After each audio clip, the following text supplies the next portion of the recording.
মেটে আলু আর সজনা ডাঁটা দিয়ে মাছের ঝোল করব। কেটে নিচ্ছি আমি মেটে আলুটা।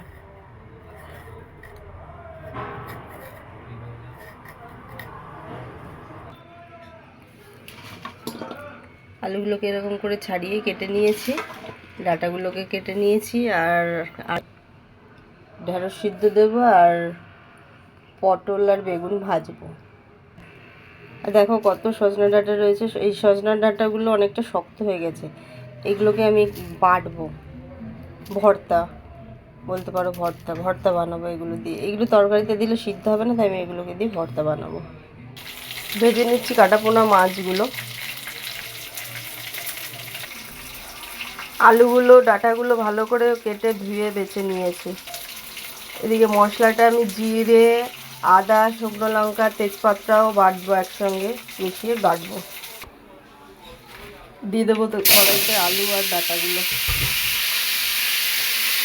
ভালো করে নেড়ে মিশিয়ে নেবো।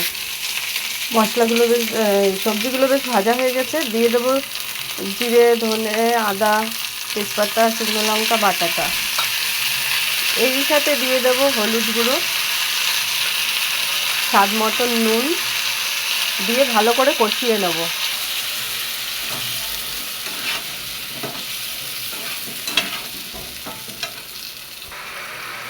হয়ে গেছে কষা। এবার দিয়ে দেবো আমি যে পরিমাণে ঝোল রাখতে চাই সেই পরিমাণ মতনই জলটা দেবো।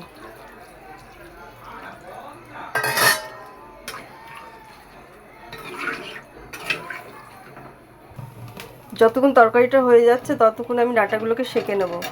আমি বলেছিলাম ডাঁটাগুলোকে ভর্তা বানাবো, ঠিক এইভাবেই ভর্তাটা বানাবো। কাঠের জাল হলে ভালো হয়, যেহেতু কাঠের জাল নেই আমি গ্যাসেতেই এইভাবে ডাঁটাগুলোকে সেঁকে নেব উল্টে পাল্টে।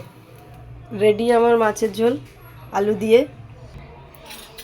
সজনা ডাঁটাগুলো আমি পুড়িয়ে নিয়েছি এইভাবে, আর এদিকে চামচ দিয়ে এগুলোকে ছাড়িয়ে নেবো এরকম করে চিড়ে। ঠিক আমি এইভাবে ছাড়িয়ে নিচ্ছি। এবারে এর সাথে আমি দিয়ে দেবো পোস্ত, দিয়ে দেবো কাঁচা লঙ্কা আর সর্ষে, একসঙ্গে মিশিয়ে বাটবো। দিয়ে দিয়েছি কড়াইতে একটু তেল। এবারে দিয়ে দেবো একটু পেঁয়াজ কুচি। পেঁয়াজটাকে লাল লাল করে ভেজে নেব। পেঁয়াজগুলো লাল লাল ভাজা হয়ে গেছে। এবার আমি দিয়ে দেবো বাটাটা, আর সাথে দেবো স্বাদ মতন নুন দিয়ে ভালো করে মিশিয়ে নেব।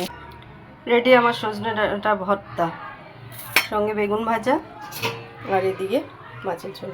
এই হচ্ছে আমার আজকের মেনু।